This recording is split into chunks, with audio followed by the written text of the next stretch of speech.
नमस्कार, आप देख रहे हैं न्यूज 18। मैं हूं आपके साथ मेनका चौधरी। इस बुलेटिन में बात होगी उत्तराखंड की। रामनगर में निर्माणाधीन वेलनेस रिजॉर्ट के अतिक्रमण को शुक्रवार को प्रशासन ने तोड़ दिया। ये रिजॉर्ट क्यारी में स्थित है, जिसका कुछ हिस्सा भ्रमण के दौरान प्रशासन की टीम ने अतिक्रमण पर पाया, जिस पर कार्रवाई करते हुए तहसील प्रशासन ने आज उसे तोड़ने की कार्रवाई की है और अतिक्रमण के खिलाफ इस तरह की कार्रवाई जारी रहने की बात भी कही है।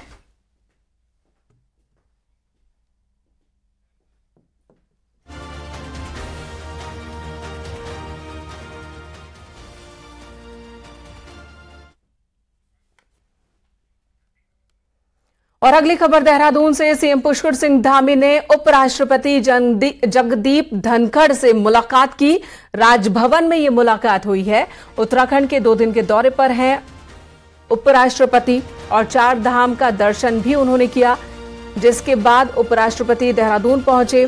सीएम धामी ने उनसे यहीं पर मुलाकात की।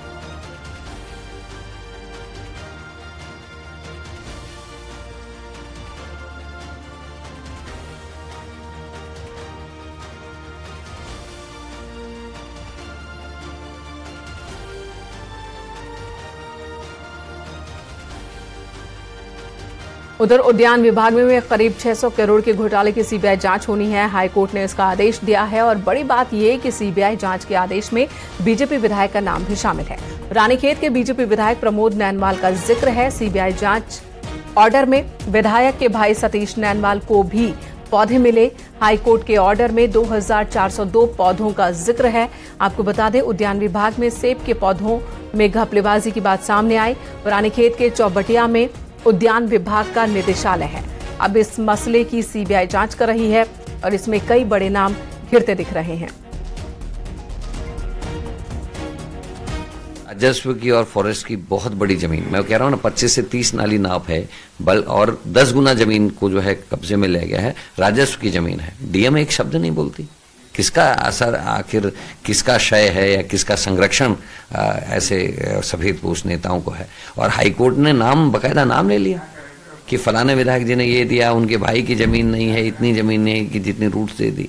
तो ये सारी चीजें शर्मनाक है और बीजेपी को मेरे ख्याल से कहने के लिए कुछ बचा नहीं है।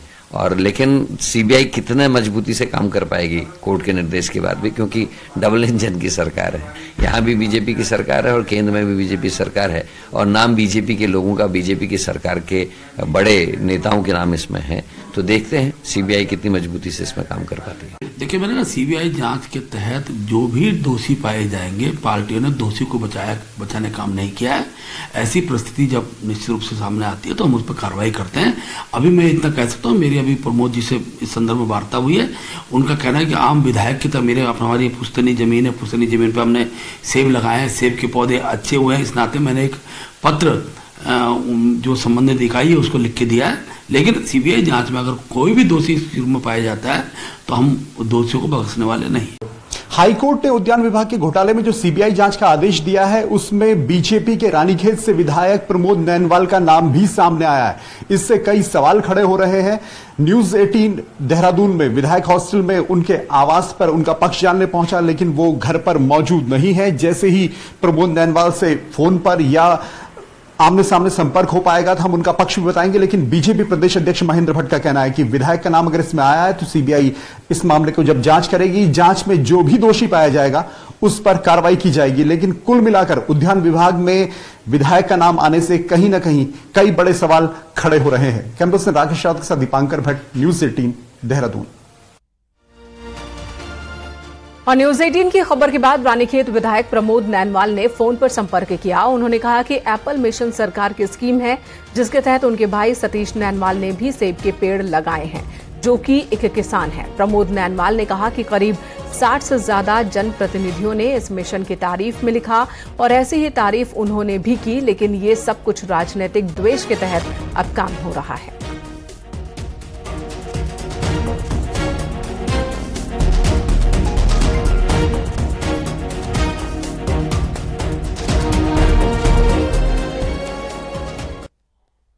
और उद्यान घोटाले में सीबीआई जांच के आदेश के साथ ही कांग्रेस ने उद्यान मंत्री गणेश जोशी के इस्तीफे की मांग की है। नेता विपक्ष यशपाल आर्य ने मंत्री गणेश जोशी, बीजेपी विधायक प्रमोद नैनवाल के इस्तीफे की मांग की। यशपाल आर्य ने कहा कि रानीखेत के विधायक प्रमोद नैनवाल ने कथित फर्जी पेड़ लगाने का प्रमाण पत्र खुद उद्यान विभाग को दिया था और यशपाल का आरोप है कि इस घोटाले में बावेजा के साथ बीजेपी विधायक प्रमोद नैनवाल भी शामिल है।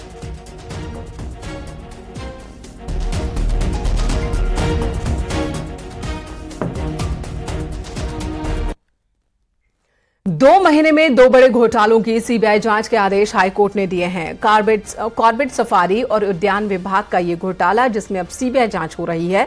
घोटालों की सीबीआई जांच को लेकर कांग्रेस बीजेपी पर हमलावर है, तो जवाब में बीजेपी का कहना है कि जो दोषी होगा उस पर एक्शन होगा।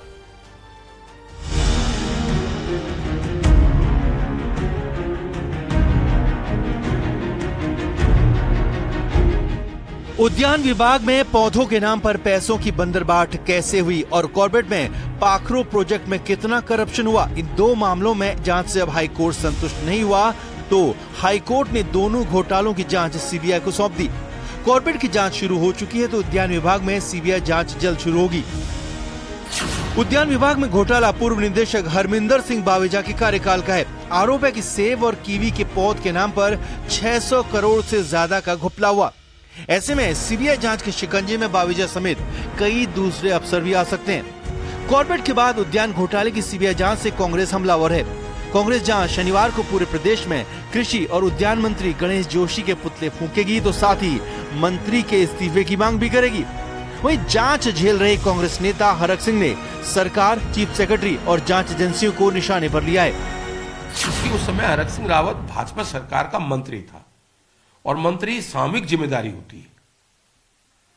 माननीय मुख्यमंत्री क्या देख रहे थे, चीफ सेक्रेटरी क्या देख रहा था? वो गणेश जोशी भी भाजपा सरकार के मंत्री पे आरोप लगा और फॉरेस्ट विभाग में या श्रम विभाग में जो गड़बड़ियां हुई वो भी भाजपा सरकार के शासनकाल में हुई। मैं यही तो कह रहा हूं कि भाजपा सरकार पूरी तरह भ्रष्टाचार में डूबी है प्रदेश में। कॉर्बेट और उद्यान में कितना घपला हुआ ये सब सीबीआई जांच में साफ होगा, पर हाईकोर्ट से एक के बाद एक सीबीआई जांच ऑर्डर होने से बीजेपी विपक्ष के निशाने पर जरूर आ गई है।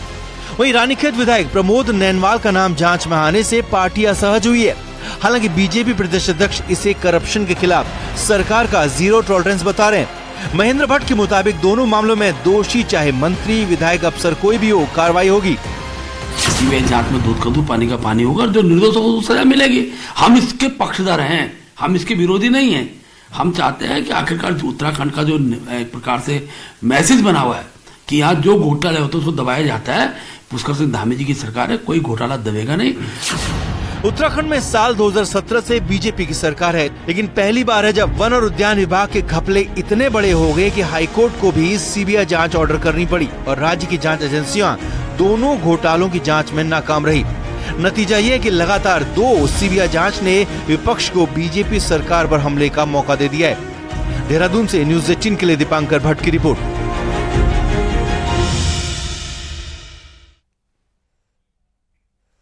चेन्नई दौरे से सीएम धामी आज देहरादून लौटे और सीएम धामी एयरपोर्ट से सीधे पहुंचे जॉली ग्रांट हॉस्पिटल, जहां पूर्व सीएम हरीश रावत भर्ती हैं। मुलाकात के यहां पर मुख्यमंत्री धामी ने हरीश रावत से उनके स्वास्थ्य की जानकारी ली। आपको बता दें, 2 दिन पहले ही कार हादसे में हरीश रावत जख्मी हो गए थे, जिसके बाद उन्हें इलाज के लिए जॉली ग्रांट हॉस्पिटल में भर्ती करवाया गया।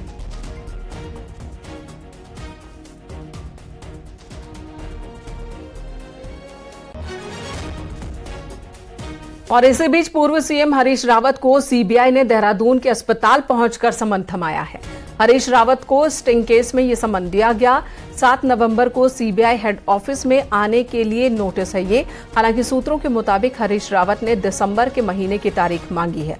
हरीश रावत ने इस पर सोशल मीडिया पोस्ट किया और सीबीआई के अस्पताल पहुंचकर नोटिस देने पर हैरानी जताई। हरीश रावत ने कहा कि जहां लोग हालचाल जानने पहुंचते हैं तो सीबीआई उन्हें समन देने आ गई, क्योंकि उन्हें लगता होगा कि देश को मुझसे खतरा है। हरीश रावत ने सीबीआई के कदम पर हैरानी जताई। कुछ साल पहले हुए स्टिंग के मामले में यह समन हरीश रावत को दिया गया, जबकि हरीश रावत एक्सीडेंट के बाद देहरादून के जॉली ग्रांट अस्पताल में भर्ती।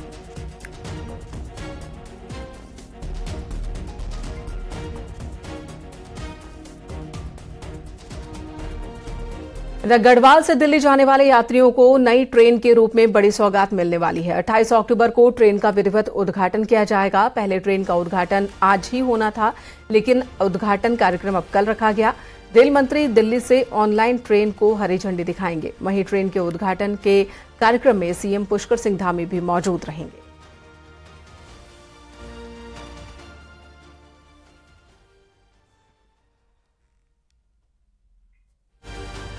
रुद्रप्रयाग में एक मैक्स गाड़ी बेकाबू होकर खाई में जा गिरी। हादसे में गाड़ी का ड्राइवर घायल हो गया, जिसे जिला अस्पताल में भर्ती करवाया गया। बताया जा रहा है कि गाड़ी को बैक करते वक्त यह हादसा हुआ।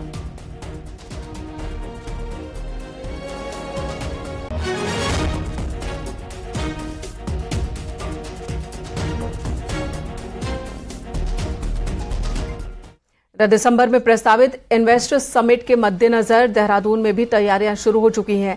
सरकार ने तैयारियों के सिलसिले में सभी विभागों को जिम्मेदारी सौंपी। 25 नवंबर तक की डेडलाइन दी गई है।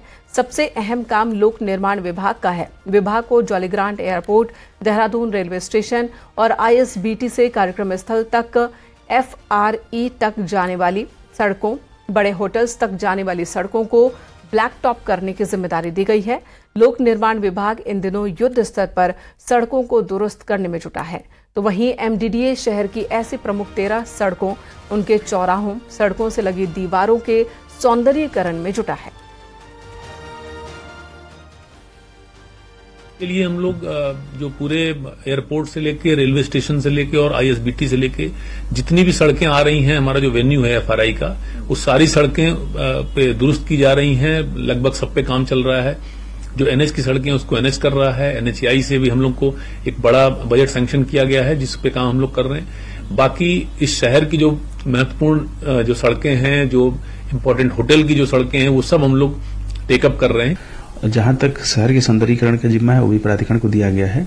उसमें हम लोग वॉल पेंटिंग है, जो साइनेज है उसको ठीक कर रहे हैं, पार्क हैं, अगर कहीं लैंडस्केपिंग रोड साइड में मिल रही है उसको ठीक कर रहे हैं, जो डिवाइडर हैं उसको भी हम लोग ठीक कर रहे हैं। तो वो भी हमारा काम, जो 13 मुख्य सड़कें हैं उसमें हमने प्रारंभ कर दिया है। हरिद्वार में चल रही गंगा बंदी से एक तरफ यात्रियों की आमद कम हो गई है, यहां सन्नाटा छाया हुआ है, तो वहीं छोटे मोटे काम कर गुजारा करने वालों के लिए गंगा नदी आमदनी के नए मौके लेकर आती है। देखिए ये रिपोर्ट।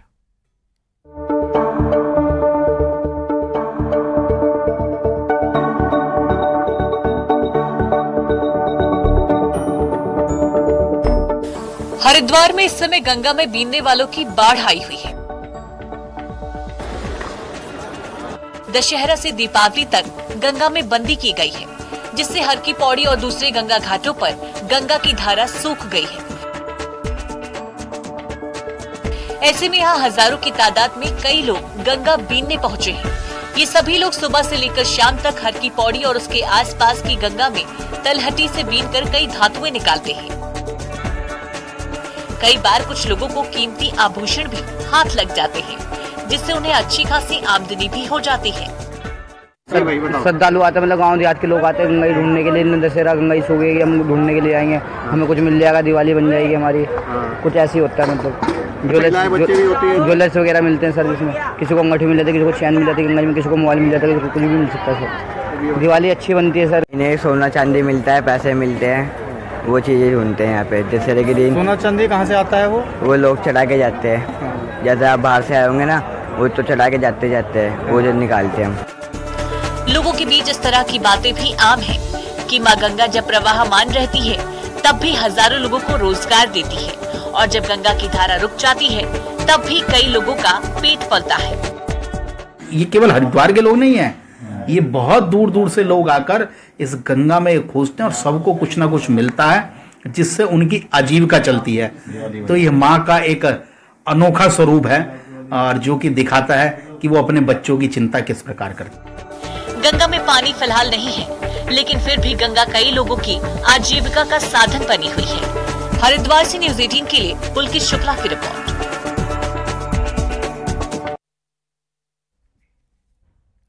हल्द्वानी में जमरानी बांध को भले ही केंद्रीय कैबिनेट से अब मंजूरी मिली हो, लेकिन इसकी कल्पना 70 के दशक में की गई थी, वो भी अगले 80 साल की जरूरतों के मुताबिक।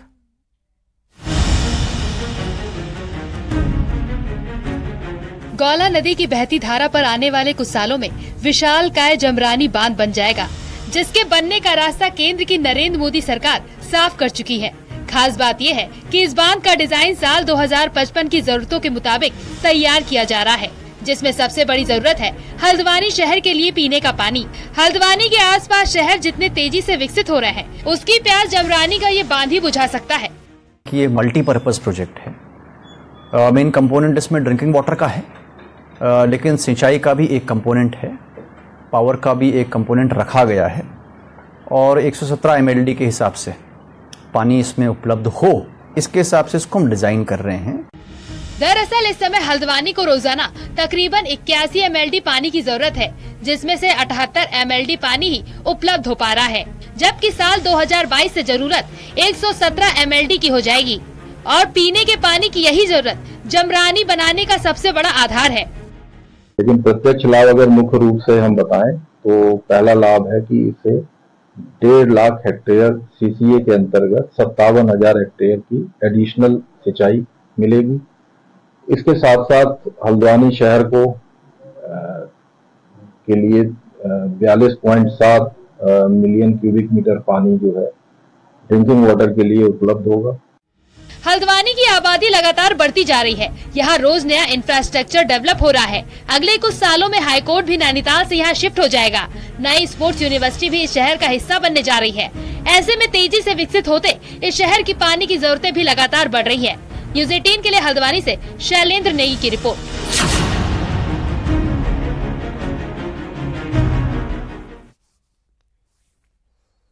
यहाँ रुकेंगे एक ब्रेक के लिए, खबरें जारी हैं।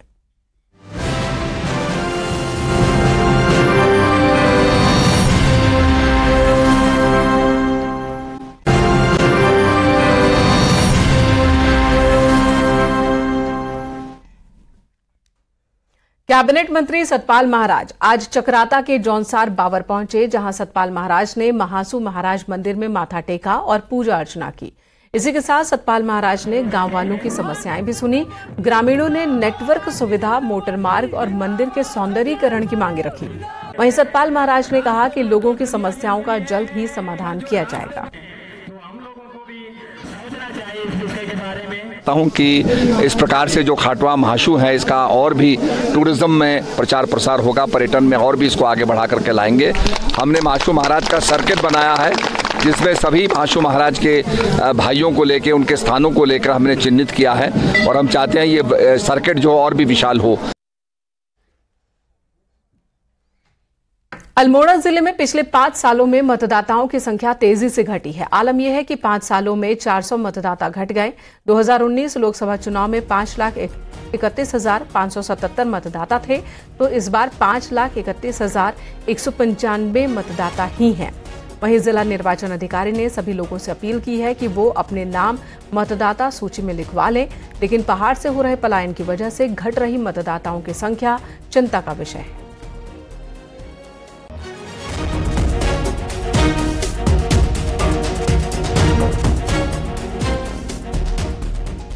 यहां रुकेंगे एक और ब्रेक के लिए। न्यूज़ 18 पर खबरों का सिलसिला जारी है।